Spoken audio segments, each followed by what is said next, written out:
Good evening. मैं आलोक vista competitive classes के YouTube channel पे स्वागत करता हूं और आज हम लोग इंडियन पॉलिटी के सीरीज 26 देखेंगे जो आपके परीक्षा के दृष्टि से काफ़ी महत्वपूर्ण है। तो आप सभी देखें, अगर आप जो भी कॉम्पिटिटिव एग्जाम की तैयारी करते हैं तो आपके एग्जाम के दृष्टि से ये वीडियो काफ़ी महत्वपूर्ण है, इसलिए आप सभी इसे फॉलो करें। और अगर नए हैं तो प्लीज़ क्लास को सब्सक्राइब करें और लाइक शेयर करते रहें। अगर आप इस वीडियो को फॉलो करते हैं तो आपका पूरा पॉलिटी से संबंधित जो भी डाउट होगा वो सारा डाउट क्लियर हो जाएगा। इसलिए आप सभी इसे सीरीज 1 से देखें, इससे आपका पूरा कॉन्सेप्ट समझ में आएगा और आप परीक्षा में बेहतर कर सकते हैं, एग्जाम को क्रैक कर सकते हैं। तो जो भी कॉम्पिटिटिव एग्जाम की तैयारी करते हैं उसके लिए आप सभी इसे फॉलो करें।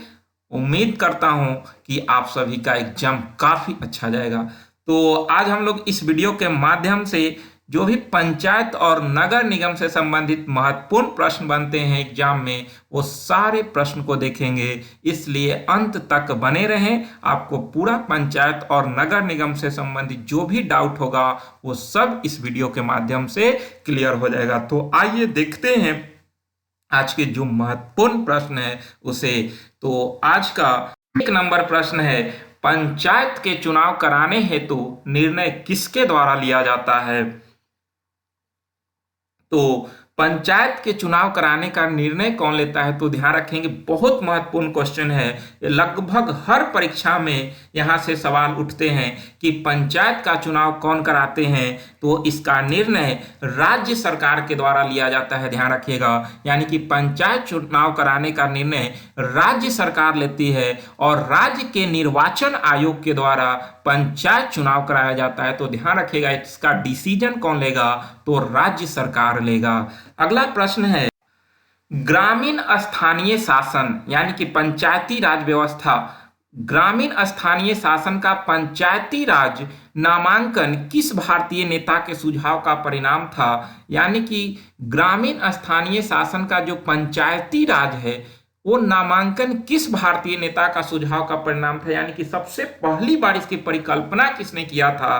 तो इसका आंसर हो जाएगा महात्मा गांधी। यानी कि महात्मा गांधी का पहला सुझाव था कि ग्रामीण स्थानीय शासन का पंचायती राज यानी कि सबसे निचले स्तर तक लोगों को लोकतांत्रिक बनाने के लिए, लोकतंत्र में भागीदारी को बढ़ाने के लिए पंचायती राज व्यवस्था होना चाहिए। तो पहला सुझाव महात्मा गांधी का था, तो ध्यान रखेंगे। अगला प्रश्न है, पंचायत चुनाव होता है प्रत्येक, यानी कि पंचायत चुनाव जो होता है वो प्रत्येक कितने वर्ष पे होते हैं? तो ध्यान रखेंगे, पंचायत चुनाव प्रत्येक 5 वर्ष पे होती है। तो इसका आंसर बी नंबर होगा, पंचायत चुनाव हर 5 वर्ष पे होती है, बी नंबर। अगला प्रश्न है, भारत में पंचायती राज प्रतिनिधित्व करता है, यानी कि भारत में जो पंचायती राज है वो कैसे प्रतिनिधित्व करता है? तो इसका आंसर होगा आपका डी नंबर। यानी कि 1 नंबर में है शक्तियों का विकेंद्रीकरण। शक्तियों का विकेंद्रीकरण यानी कि निचले स्तर तक लोगों को कुछ ना कुछ अधिकार देना। तो शक्ति का विकेंद्रीकरण, लोगों की हिस्सेदारी, यानी कि सभी लोग निचले स्तर तक लोगों को लोकतंत्र में हिस्सेदारी होना चाहिए। सामुदायिक विकास यानी कि पूरी तरह से जो है वो शक्तियों का विकेंद्रीकरण, लोगों की हिस्सेदारी और सामुदायिक विकास के लेकर जो है वो पंचायती राज प्रतिनिधित्व करता है। यानी कि इसका आंसर डी नंबर हो जाएगा, तो ध्यान रखेंगे। अगला प्रश्न है, सफलतापूर्वक कार्य हेतु पंचायती राज को पूरे सहयोग की जरूरत होती है। यानी कि सफलतापूर्वक कार्य हेतु पंचायती राज को पूरे सहयोग की जरूरत होती है। किसका? तो ध्यान रखेंगे, स्थानीय जनता का। यानी कि स्थानीय जनता के निर्णय के अनुसार ही पंचायती राज सफल पूर्वक रह सकता है। तो पंचायती राज फुल्ली डिपेंड करता है स्थानीय जनता के ऊपर। तो स्थानीय जनता यहाँ पर शासन चलाती है और स्थानीय जनता का पावर होता है, ध्यान रखेंगे। तो इसका आंसर 1 नंबर हो जाएगा। अगला प्रश्न है, बलवंत राय मेहता समिति ने किस प्रकार की पंचायती राज व्यवस्था की अनुशंसा की थी? तो ध्यान रखिएगा, पहली बार 1957 में बलवंत राय मेहता कमेटी का गठन किया गया था और ये कमिटी ने 1958 ईस्वी में अपना रिपोर्ट पेश किया था और इसने कहा था कि पंचायती राज व्यवस्था त्रिस्तरीय होना चाहिए। ध्यान रखिएगा, बलवंत राय मेहता समिति ने कहा था कि पंचायती राज व्यवस्था त्रिस्तरीय होना चाहिए। तो ध्यान रखिएगा कि बलवंत राय मेहता कमेटी का गठन कब हुआ था, तो 1957 में, और 58 में अपना रिपोर्ट पेश किया और इसने कहा कि पंचायती राज व्यवस्था जो होना चाहिए वो त्रिस्तरीय होना चाहिए। अगला प्रश्न है, तो इसका आंसर बी नंबर हो जाएगा, सॉरी 1 नंबर बलवंत राय मेहता यानी कि त्रिस्तरीय। अगला प्रश्न है, न्याय पंचायत की गठन की सिफारिश की थी। न्याय पंचायत की गठन की सिफारिश की थी किसने, तो इसका आंसर होगा अशोक मेहता समिति। अशोक मेहता समिति का गठन 1977 में हुआ था जब देश में जनता पार्टी की सरकार बनी थी। तो अशोक मेहता समिति का गठन 1977 में हुआ था और ये न्याय पंचायत की गठन की सिफारिश की थी और इसने ये भी कहा था कि पंचायती राज व्यवस्था त्रिस्तरीय न होकर द्विस्तरीय होना चाहिए और न्याय पंचायत की गठन की सिफारिश अशोक मेहता समिति ने किया था। परंतु इस समय केंद्र में सत्ता परिवर्तन हुआ था, इंदिरा गांधी की सरकार गई थी और जनता पार्टी की सरकार बनी थी और मोरारजी भाई देसाई देश के तत्कालीन प्रधानमंत्री बने थे। तो उस समय अशोक मेहता समिति की बातों को जो है वो विशेष ध्यान नहीं दिया गया और अंततः जो है ये सिफारिश किया था कि न्याय पंचायत की गठन किया जाए और पंचायती राज व्यवस्था द्विस्तरीय हो। लेकिन जब पंचायती राज व्यवस्था को संवैधानिक दर्जा दिया गया तो अशोक मेहता समिति के द्विस्तरीय सुझाव को स्वीकार किया गया, परंतु ये कहा गया कि जहां पर आबादी 20 लाख से कम होगा वहां पर पंचायती राज व्यवस्था द्विस्तरीय होगा, जहां पर 20 लाख से अधिक आबादी होंगे वहां पर पंचायती राज व्यवस्था त्रिस्तरीय होगा। यानी कि बलवंत राय मेहता समिति के सिफारिश के सुझाव को माना जाएगा जहां पर 20 लाख से अधिक आबादी है। तो ध्यान रखेंगे अशोक मेहता समिति 1927। अगला प्रश्न है, कौन सुमेकित नहीं है, तो कौन सुमेकित नहीं है, तो 1 नंबर ऑप्शन है कि GVR राव। GVR राव समिति का गठन 1985 में हुआ था और इसने जो है वो प्रतिनिधित्व के तरीके में सुधार के लेकर सिफारिश किया था। पंचायती राज में प्रतिनिधित्व के तरीके में सुधार को लेकर GV राव कमेटी जो है वो सिफारिश किया था और इसका गठन 1985 में हुआ था। सही है। LM सिंघवी स्थानीय स्वशासन पद्धति को ये संवैधानिक दर्जा देने की सिफारिश किया था, तो बिल्कुल सही है।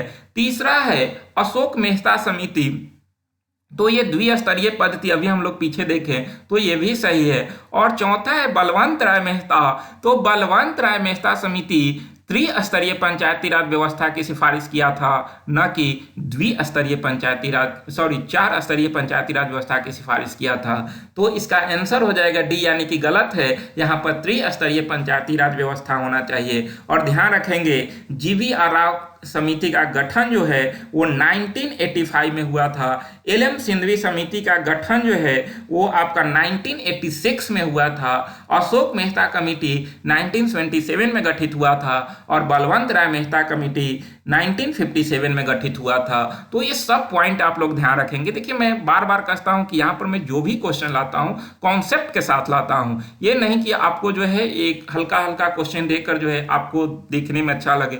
मेरा उद्देश्य यही है कि आपको इस चैनल के माध्यम से, इस वीडियो के माध्यम से आपको सिखाया जा सके और आप सीख कर जाएं एग्जाम में और एग्जाम को क्रैक करें। तो ऐसा होना चाहिए, ना कि जो है हम आसान आसान क्वेश्चन दें और एग्जाम में आपको फायदा ना हो। तो ऐसा हम नहीं करते हैं, आपको सिखाने के उद्देश्य से मैं यहाँ क्वेश्चन लाता हूँ। और आज के वीडियो में कुछ ज़्यादा क्वेश्चन है क्योंकि पंचायती राज में क्वेश्चन कुछ ज़्यादा होता है और लगभग एग्जाम में से क्वेश्चन आते रहते हैं, इसलिए आप सभी अंत तक बने रहे, इस पूरे वीडियो को देखें, इससे आपका पूरा पंचायती राज क्लियर होगा। तो चलते हैं हम लोग आगे। अगला प्रश्न है, तो इसका आंसर डी होगा। भारत में पंचायती राज व्यवस्था का शिल्पी किसे कहा जाता है, तो भारत में पंचायती राज व्यवस्था का शिल्पी किसे कहा जाता है, तो ध्यान रखेंगे इसका शिल्पी कहा जाता है BR मेहता, यानी कि बलवंत राय मेहता। बलवंत राय मेहता को ही शिल्पी कहा जाता है पंचायती राज व्यवस्था का, ध्यान रखेंगे। अगला प्रश्न है, 2 अक्टूबर 1959 में पंचायती राज भारत में सर्वप्रथम आरंभ किया गया। यानी कि पहली बार भारत में पंचायती राज व्यवस्था को 2 अक्टूबर 1959 को जो है वो आरंभ किया गया था पंडित जवाहरलाल नेहरू के द्वारा। कहां से किया गया था तो ध्यान रखेंगे, राजस्थान के नागौर से।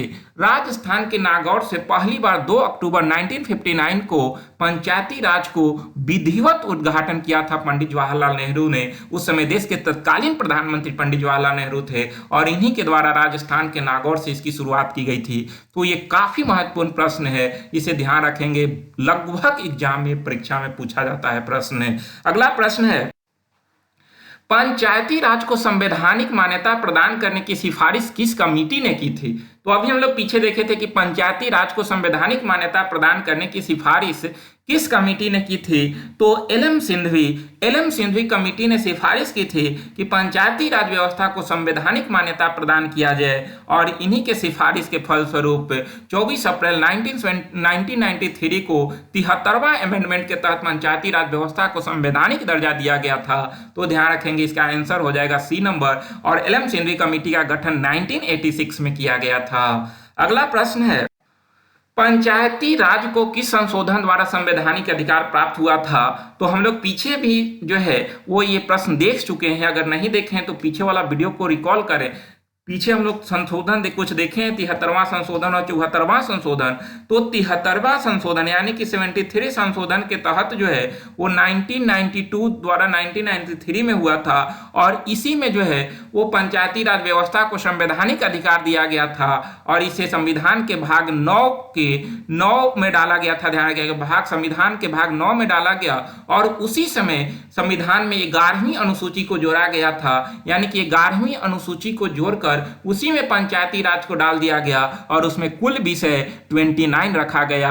यानी कि पंचायती राज में कुल कितने विषय होते हैं? तो 29 विषय होते हैं और इससे संबंधित कौन सा अनुसूची है? तो 11वीं अनुसूची और भाग 9। तो ये सब जोड़ा गया 73वां अमेंडमेंट के तहत, ध्यान रखना है।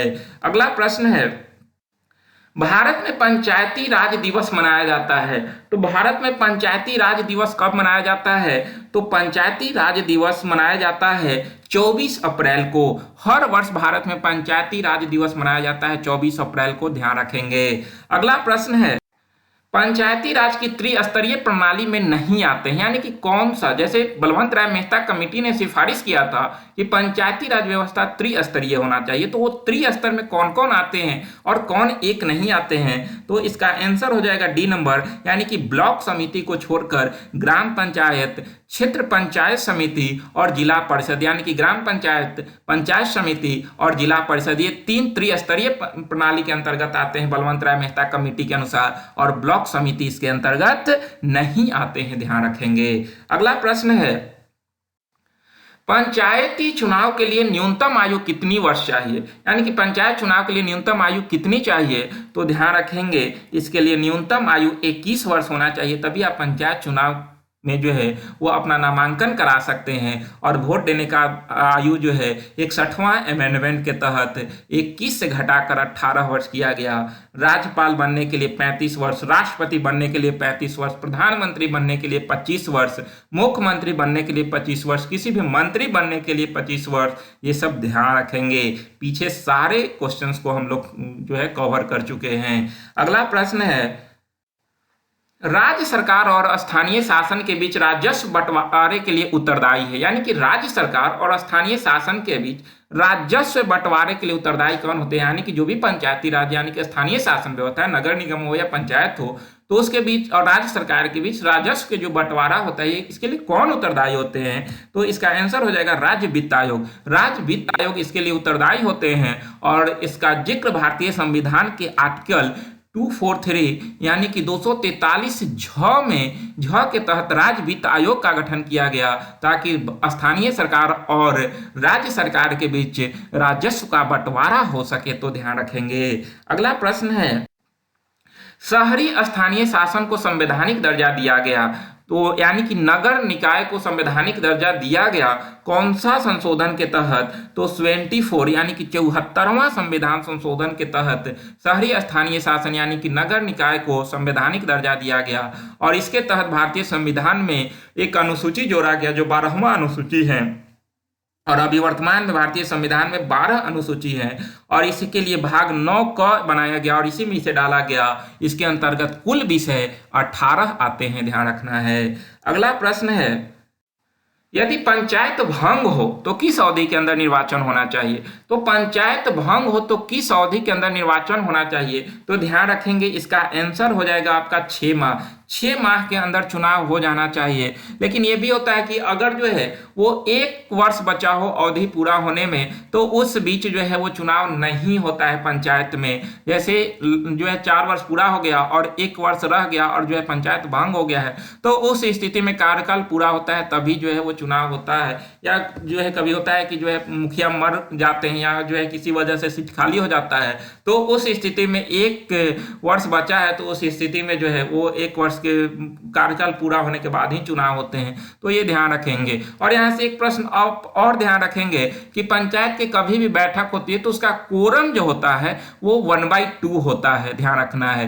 1/2 कोरम होता है। हम लोग देखे थे कि लोकसभा या विधानसभा राज्यसभा है सबका लिए कोरम जो है 1/10 थी, लेकिन यहाँ पर कोरम जो होता है वो 1/2 होता है। तो ये भी प्रश्न को आप ध्यान रखेंगे। अगला प्रश्न है, किस राज्य में पंचायती राज संस्था नहीं है? तो पिछला बीपीएससी 67वें बीपीएससी में क्वेश्चन पूछा गया कि किस राज्य में पंचायती राज व्यवस्था नहीं है? तो ध्यान रखेंगे अभी भारत के 3 राज्य मिजोरम, मेघालय और नागालैंड में पंचायती राज व्यवस्था नहीं है। तो ये तीनों राज्य यानी कि डी नंबर ऑप्शन ये 67वें बीपीएससी का क्वेश्चन है, ध्यान रखेंगे। अगला प्रश्न,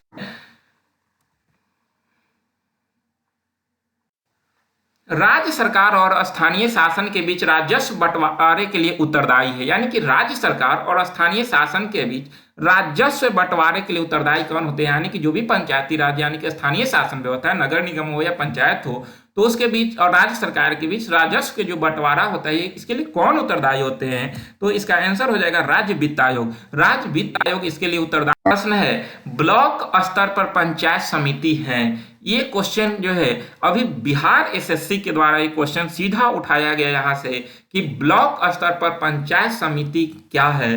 तो ध्यान रखेंगे इसका आंसर हो जाएगा ब्लॉक स्तर पर पंचायत समिति एक प्रशासनिक प्राधिकरण है, यानी कि बी नंबर प्रशासनिक प्राधिकरण। यही क्वेश्चन बिहार एसएससी का इस बार का क्वेश्चन है। बिहार एसएससी 2022 में ये क्वेश्चन पूछा गया है, ध्यान रखेंगे। अगला प्रश्न है, भारत में महिलाओं के लिए स्थान आरक्षित है। तो भारत में महिलाओं के लिए स्थान आरक्षित है किस क्षेत्र में? तो ध्यान रखेंगे पंचायत में, यानी कि सी नंबर में भारत में महिलाओं के लिए स्थान आरक्षित है पंचायत में, पंचायत चुनाव में। और ध्यान रखेंगे पहला राज्य बिहार है जिसने महिलाओं को 50% पंचायत में आरक्षण प्रदान किया है। तो बिहार सरकार के द्वारा पंचायत में 50% आरक्षण प्रदान किया गया है, ये क्वेश्चन ध्यान रखेंगे। तो आज पंचायत से संबंधित आपके लिए 22 महत्वपूर्ण प्रश्न है, तो इसे ध्यान रखेंगे। और आप सभी पीछे की वीडियो रिकॉल करें, मैं बार बार कहता हूं कि पीछे की वीडियो को रिकॉल करें, इससे आपका पूरा पॉलिटी क्लियर हो जाएंगे। तो ये 22 क्वेश्चन आपके लिए काफी महत्वपूर्ण है। पंचायत से लगभग परीक्षा में एक सवाल पूछा जाता है, तो ये 22 क्वेश्चन को आप ध्यान रखेंगे। अगला प्रश्न है, तो प्रमुख 5 अनुच्छेद 111 में है। अनुच्छेद 267, इससे पहले हम लोग देखे थे 266 में संचित निधि, 267 में भारत की आकस्मिक निधि, ध्यान रखेंगे जिसपे राष्ट्रपति का अधिकार होता है। वही राज्य में जब आकस्मिक निधि होती है जिसपे राज्यपाल का अधिकार होता है, तो ये ध्यान रखेंगे। 280 वित्त आयोग, अनुच्छेद 280 के तहत वित्त आयोग का गठन हर 5 वर्ष पे राष्ट्रपति के द्वारा किया जाता है। पीछे हम लोग जो है वित्त आयोग से संबंधित महत्वपूर्ण क्वेश्चंस को देख चुके हैं, तो आप पीछे देखें। 300 का संपत्ति का अधिकार, पहले जो है ये संविधान में जो है मौलिक का अधिकार के अंतर्गत आता था, लेकिन जो है वो 44वां अमेंडमेंट के तहत 300 क में लाकर इसे संपत्ति के अधिकार को शामिल किया गया और एक कानूनी अधिकार बना दिया गया। तो ध्यान रखेंगे, पहले ये 31 क में था, अब इसे जो है वो 300 क में डालकर एक कानूनी अधिकार बना दिया गया। कौन सा अमेंडमेंट? तो 44वां अमेंडमेंट 1978 में। 312 अखिल भारतीय सेवा। तो अखिल भारतीय सेवा हम लोग देखे थे पीछे वाला वीडियो में कि 3 सेवा अखिल भारतीय सेवा के अंतर्गत आते हैं, जो है वो आईएएस, आईपीएस और आईएफएस, यानी कि जो है वो Indian forest service, Indian administrative service और इंडियन पुलिस सर्विस, ये 3 सेवा अखिल भारतीय सेवा के अंतर्गत आते हैं।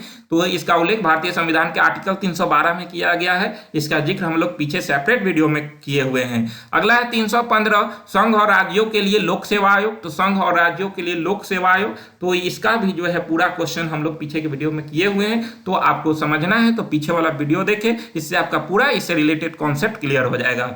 अगला है सवाल हमारा जवाब आपका में, भारतीय संविधान में समस्त कार्यपालिका शक्ति निहित है। तो बहुत अच्छा आंसर आप सभी ने किया, इसका आंसर राष्ट्रपति। और आज के लिए है आपके लिए जो प्रश्न वो है, प्रायः किसकी सलाह पर राष्ट्रपति शासन लागू किया जाता है? तो किसकी सलाह पर राष्ट्रपति शासन लागू किया जाता है, इसका आंसर आप सभी कमेंट बॉक्स में जरूर करें। तो आज यहीं तक, मिलेंगे नेक्स्ट वीडियो में, लेकिन आप सभी जो है वो क्लास को शेयर करते रहें। तो बहुत बहुत धन्यवाद।